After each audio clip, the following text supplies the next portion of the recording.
இருக்குது அந்த மட்டை பக்கத்துல. Okay, bye. You can leave now. இல்ல அது லீவ் பண்ணிட்டு கொஞ்சம் சைட்டா போடுங்க. வேன் போறதுக்கு கண்ணாடி உடைச்சு போடும்.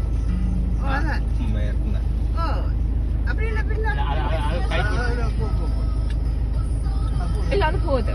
Oh, such a nice yawning. Wait, one more valadpalam சாப்பிடு. உடைச்சு கொடுக்குறீங்களா? 60 அங்கிட்டு போறேன் 60 உடைச்சு கொடுக்குறீங்களா?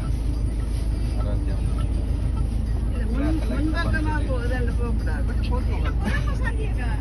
அதான் முன்பக்கமா போகக்கூடாது. One more valadpalam. கை நீட்டிட்டு வா. அது போகவே இல்லை நினைக்குது. பண்ணி போயிட்டு நேரம் ஏய் பின்ன கையை மேல தான் பாட்டி கை நீட்டிட்டு வா. பாருங்க. கொடுங்க. Excuse. கொடுங்க. கையில கொடுங்க. Stop கத்திக்கொண்டு. Let's go.